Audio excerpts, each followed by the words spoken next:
안녕하세요, 원생입니다.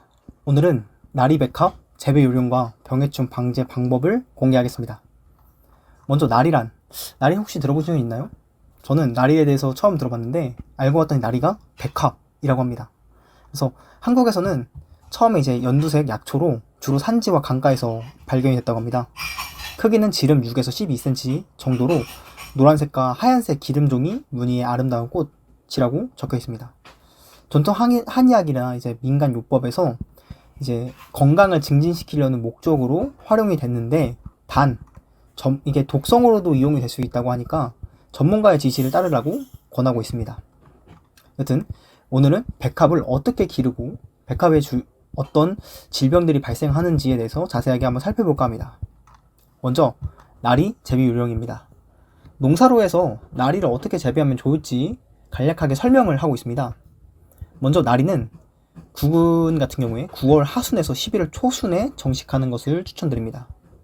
이게 왜 그러냐면, 이제 백합은 겨울철을 지나야지만이 개화하는, 이제 촉성 재배가 되어야지만 개화하는 형식으로 이루어져 있습니다. 이것을 어려운 말로 하자면 이제 저온 버널리제이션을 통과해야지만 된다고 하는데, 여튼 이제 구근은 이제 9월 하순에서 11월 초순에 정식하는 것을 추천드립니다. 또한 3.3m 제곱당 89를 제식하는 것을 권하고 있습니다. 또 온도 관리도 매우 중요합니다. 낮에는 22에서 25도, 그리고 밤에는 15에서 15도 이상을 유지하는 것이 중요하며, 겨울철에는 15도 이상에서 13도 이상을, 밤에 13도 이상을 유지하는 것을 추천드립니다. 물의 온도는 오전 중에 20도 정도의 물을 주는 것을 추천드리며, 토양의 산도는 약산성, 즉 pH 5.5에서 6.5 정도를 유지하는 것이 중요합니다. 또 이제 백합은 햇빛이 너무 강하면 잎이 타들어가는 현상이 발생할 수 있으니 이 점을 주의하셔서 여름철을 재배를 하신다면 30에서 40%의 차광을 하는 것이 중요합니다. 또 이제 재배지마다 이제 재배하는 방법이 좀 다르실 텐데, 우선은 여름 같은 경우엔 고랭지 및 준고랭지에서 생산이 가능하고, 겨울은 난지, 남부 및 제주도에서 생산이 가능합니다. 봄, 가을은 중남부 평지에서 재배가 가능하다고 하니까 이 점을 참고하셨다가 내가 맞는 지역에 나리를 언제 재배해야 될지 계산하시길 바랍니다. 다음은 나리의 주요 품종과 특성입니다. 먼저 세 가지의 품종이 있는데요. 첫 번째는 오리엔탈 나리 품종, 그리고 두 번째는 아시아틱 나리 품종, 세 번째가 종간 잡종 나리 품종입니다.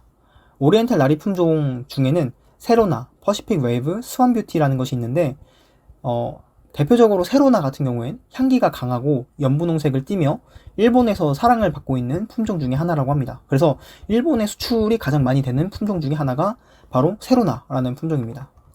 나머지는 여튼 여러 가지 장점들이 있습니다. 네, 그리고 아시아틱 나리랑 종간잡종 나리가 있는데, 아시아틱 나리의 경우에는 추위에 강한 장점이 있지만 향기가 없다는 단점이 있어서 이 단점을 보완하기 위해서 종간접종 나리가 나왔습니다. 종간접종 나리는 아시아틱 나리의 단점을 보완하며 향기가 강하고 초세가 강건한 특징이 있습니다. 그렇다면 나리에 발생하는 다양한 병해충이 있지 않습니까? 그리고 이 병해충을 어떻게 방지하느냐? 나리에 발생하는 병해충은 크게 두 가지가 있습니다. 첫 번째는 목화 진딧물, 그리고 두 번째는 뿌리 응애입니다. 목화 진딧물 같은 경우에는 이제 즙을 빨아먹으며 생존을 하는데, 이 즙을 빨아먹으면서 50여 종의 각종 식물 바이러스를 옮긴다고 알려져 있습니다. 그리고 또한 4월 중하순에 얘들이 부화해서 4월 하순부터 5월 상순경에 진딧물로 눈에 보이기 시작합니다. 따라서 이들을 방지하는 방법으로는 모노포 혹은 아시트, 오트란 같은 약재를 이용하는 방법, 그리고 두 번째는 무당벌레, 풀잠자리, 그리고 진딧벌, 기생을 하는 이제 곤충인데 진딧벌을 이용해서 생물학적 방제 방법을 하는 방법이 있습니다. 이렇게 두 가지 방법을 소개해드리며, 다음은 이제 뿌리응애인데, 뿌리응애 같은 경우에는 방지하는 방법이 굉장히 까다롭다고 합니다. 그래서 이것은 방지하는 방법이 까다로우니 건조한 종구를 선택하시거나 아니면 이제 재배 토양에 미숙 퇴구비를 사용하는 것을 권장드린다고 합니다. 다음으로는 질경이 모자이크 바이러스라는 병이 최근에 이제 확산이 되고 있는데, 이것을 좀 말씀드리고자 합니다. 나리 재배 시 질병이 모자이크 바이러스 병이 지금 기승을 부리고 있는데, 이게 네덜란드에서 수입한 나리의 구근이 국내로 유입이 되면서 급속도로 확산이 되고 있다고 합니다. 따라서 농촌진흥청에서는 이것을 진단하려는 키트를 만들어서 이제 농가에다 보급을 하고 있습니다. 진단 키트를 이용하는 방법은 이제 코로나 키트 사용하는 방법이랑 좀 유사합니다. 첫 번째로 바이러스 감염 의심주의 입 또는 구근에 인편을 따서 완충액을 넣은 다음에 으깨 주고 그 으깬 즙을 진단 키트에 떨어뜨려서 결과를 확인하시는 방법인데, 굉장히 효과가 좋다고 하니까 질경이 모자이크 바이러스 병에 의심이 된다고 싶으면 이제 이용하시는 것을 권장드립니다. 네. 그래서 결론입니다. 나리는 화훼류, 그리고 이제 약용으로, 식용보다는 약용이죠. 약용으로 이용이 됩니다. 그리고 재배 시기는 계절마다 상이하며 대체로 9월 하순에서 11월 초순에 정식하는 것을 추천드립니다. 우리나라에서는 다양한 품종들이 존재하지만 크게 오리엔탈 나리, 아시아틱 나리, 종간잡종 나리가 있습니다.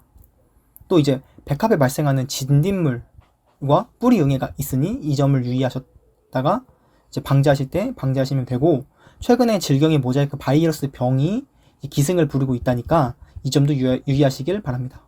감사합니다.